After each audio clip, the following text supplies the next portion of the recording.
Hey, everybody. Welcome to the 20th annual SF DocFest. We're glad to have you here and kind of celebrating lots of great independent film from around the world. You've just had a chance to see the really great film, Seasons of Change on Henry's Farm.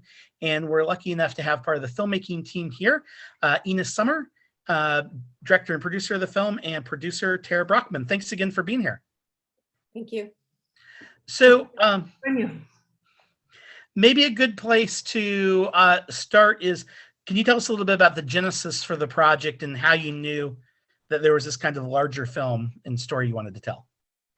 Sure. The film actually started as a short that a volunteer with Henry's Farm had in mind. And through this volunteer, I met Tara, and we really liked working with each other. And then once we started filming, it was supposed to be a weekend shoot.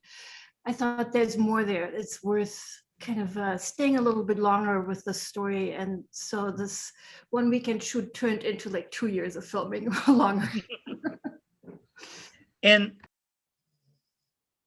during that time, were like, how much shooting, like, were you shooting every month, or you go back and forth, or like, what was the process for capturing the story? Like, did you know the story you wanted to tell, or did you just kind of see where life would take you guys?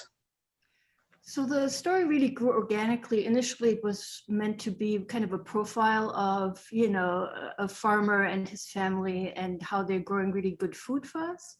And then when Henry decided to leave for Japan, that was a complete kind of surprise to me. And I thought, oh, this is interesting. So instead of making this short, that's the profile, why don't we go a little bit further? And I think that really characterizes the film, that it very organically grew as things were happening in Henry's life and with the interns and so on. I thought, oh, let's go a little bit longer and a little bit longer. So it really was a very kind of organic way of growing the story. And at the core, it's still, very much about Henry and his family, but it's also about much larger issues like food production in general and about climate change. And, like, as you guys were working to kind of craft the story of the film, I mean, what were some of the kind of takeaways that you hoped that in sharing Henry's story might, the kind of catalyst for different ideas in the audience, do you think? I'm going to let Tara start with that one. And the answer is probably different for me, for Inez, for you, for every person who watches it. I think there's a lot of different takeaways depending on who is watching it and what their own background and interests are. But just to name a few, it's about climate change. Obviously, that's how it evolved. We didn't know at the beginning it could be a film about climate change and other environmental issues, but it's also about generational changes. It's about a new generation wanting to farm, both within Henry's family and with his own interns. It's about how do we take care of the earth, positively. It's not just all gloom and doom. It's how can we work together in community with family or with other community, and how can we grow good food no matter what happens. And nobody knows what's happening in the future. So we have to be resilient. We have to be adaptable. And we think that there's many messages. We didn't have like one message that we wanted to hit over the head. It's kind of, as it grew organically, it also, many themes kind of emerged. And that's, I hope different people take away different things. And how did your relationship with Henry develop, in the sense that, having somebody make a documentary of you and your life and happenings isn't always easy, in the sense of the kind of ever presence of kind of film crew. Like, was that kind of something that he resisted at all, or based on the kind of larger story that could be told, did he kind of get, I just was kind of, wondering if at first, if he was like, this is a little bit in the anthem to his sort of personality or way of life, and, or did he just kind of embrace it, or how did you kind of have to convince him to be part of it? Yeah. Oh, Chris, you put the finger right on the spot. So when we first started filming, and I was so lucky that Tara signed on because she's Henry's sister, she works often on the farm and so on. So it was a huge advantage to have Tara on my side.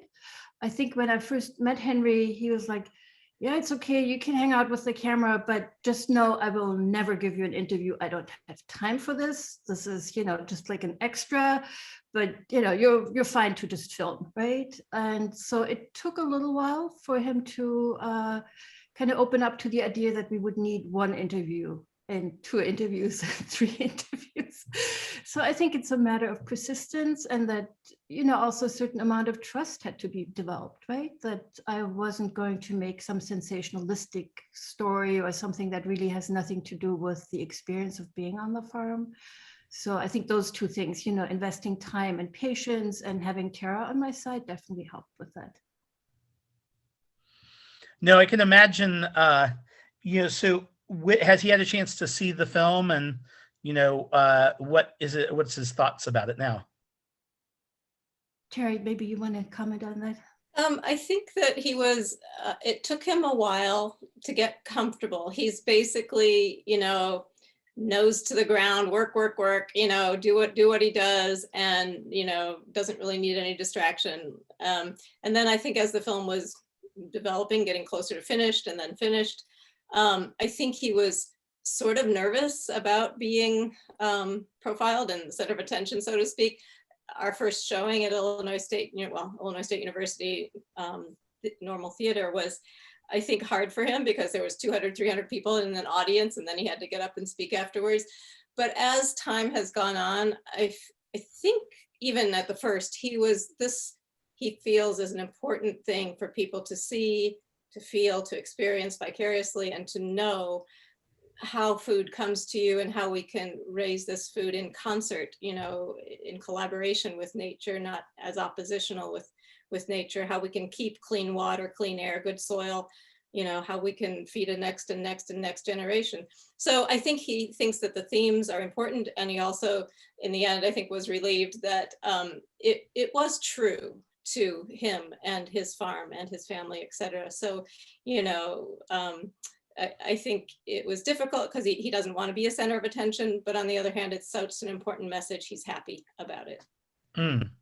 And he's appeared on a number of panels, and he's a wonderful speaker. So it's always great to have him be part of it. And he can, answer any question that people throw at him in terms of agriculture and growing things. So that's really great to have him around then. Yeah, it's always interesting, those people that sometimes are resistant to being the center of attention, how they have these hidden superpowers sometimes that can really help push forth the kind of issues that they care about. Since the completion of the film, have there been any updates in his life that you'd like to share, or where do you kind of see things going from now on for him? So Tara is better at answering that since she's so close up. I mean, it's continually evolving. Yes. I mean, even toward the end of the film, as Inez filmed when he returned from Japan, and he put up solar panels, and he immediately started to make his farm more sustainable, even though it was very sustainable, now even more so because of climate change. He needs to figure out ways to be even more adaptable and resilient and not dependent on fossil fuels. So, year by year, month by month, I mean, he's making other changes. He's nearly completely taken out one of his bottomland fields that you see flooded in the film. He's decided to make it into sort of a permaculture. He did earthworks to channel water, and then he planted cover crops, and then permanent fruits, fruit trees, nut trees, brambles, different kinds of things that are perennial, so you never have to till the soil. So he's looking at just all these ways that he can preserve soil, preserve the fertility, and still grow food at the same time, just differently. Mm. And I think there's a real lesson in that for us in terms of adapting and constantly researching and kind of modifying how we behave. And I think that translates even to us city dwellers, right? So I think there's lots of lessons to be learned from Henry. And you might be interested to know that like Chris and Adrian, who run the farm while Henry is in Japan, they've settled really comfortably in Carbondale, Illinois. They are doing farming and foraging, working with a brewery there and a bakery, and they have a small child. So things keep going. The seasons of change, as the title refers to. Well, I think y'all just put together a really great film. We got to see hundreds of films submitted for each festival, and as Inez knows, the film we originally saw as a submission for our environmental film festival, Livable Planet, and it was just so taken by the story in the sense that, you know, we wanted just like as many people to be able to kind of see this film as possible because we think, obviously there are some great underlying issues there, but it's just a great portrait of a character and person who's kind of carving out their own path in life. And you guys just to put together a really tremendous film. So thank you again for sharing it with us. What's the best way for us to kind of help spread the word out there about the film and, its kind of future plans for release? I think what would be great is if people are interested in getting updates, they could go to our website, seasonsofchangeonhenrysfarm.com, and subscribe to the newsletter. We put out a quarterly newsletter. Clearly, after the festival run, we're very interested in having educational distribution and distribution online. So hopefully then people will remember the film and tell their family and friends to go and check it out past the festival run. Very nice. Well, everybody, just remember, when you're on Facebook or Twitter, later tonight, just talk about, the film and that you got a chance to see this great film as part of SF Doc Fest. And people pay attention and, next, this film will get a chance to be screened in other parts of the country as it's already had a great festival run as it was. Yeah, we're very happy to bring it to San Francisco. This is exciting to, now come to the West Coast with this film. Cool. Well, thanks again for joining us and have a great. Thanks so much.